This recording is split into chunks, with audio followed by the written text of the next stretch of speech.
On March 4, 1861, Abraham Lincoln took the oath of office to become the 16th President of the United States of America.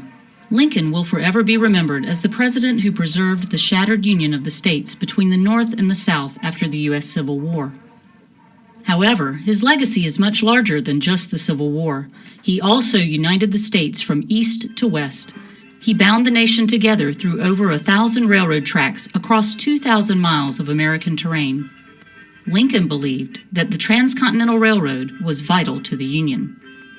The Transcontinental Railroad significantly impacted the development of the West. As many Americans and immigrants dreamed of moving west, the 6-month journey in covered wagons was to some an insurmountable obstacle. The same journey took only a few days once the Transcontinental Railroad was completed.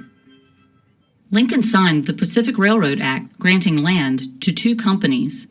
The Central Pacific, which would start laying tracks from Sacramento, California, headed east, and the Union Pacific, which started in Omaha, Nebraska, heading west. Workers on the Central Pacific side were primarily of Chinese descent. Union Pacific workers were generally of Irish descent.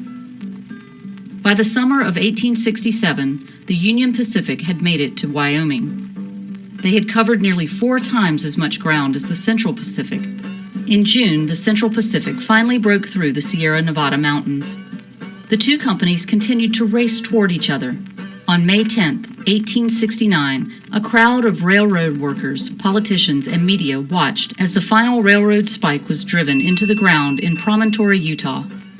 The United States of America was finally linked together at the Golden Spike ceremony. The golden spike was engraved with these words: "May God continue the unity of our country as the railroad unites the 2 great oceans of the world." The spring of 1869 forever changed the landscape of America and American culture.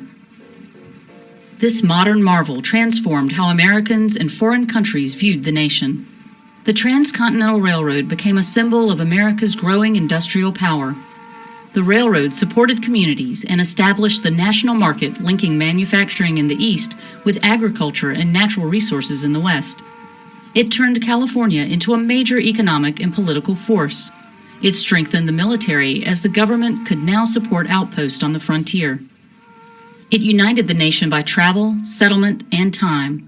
The need for standardized time zones was directly related to the problems of moving passengers and freight over the thousands of miles of rail line.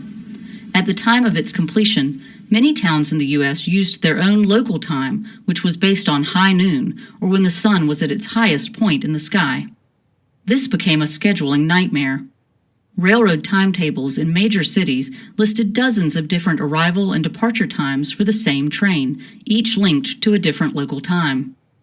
By 1883, just 14 short years after the completion of the Transcontinental Railroad, the major companies agreed to divide the continent into 4 time zones. The dividing lines adopted were very close to the ones we still use today. The Transcontinental Railroad effectively united parts of the United States that were previously disconnected. Upon completion, the flow of goods and services and cultural ideas spread more quickly across the continent. The industrialization of the economy and the military provided a stage on which future expansion beyond America's borders would play out. The Transcontinental Railroad was not a boon for everyone, however.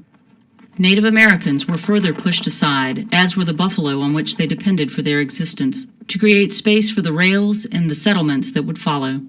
The once seemingly endless frontier of the American West began to close with the completion of the railroad, and there would soon be calls for America to look beyond its borders for new markets, resources, and economic opportunities. The Transcontinental Railroad was only the start. Railroad lines began to spread out through the entire country and branched off its main hub, forever connecting even the most remote corners of the country.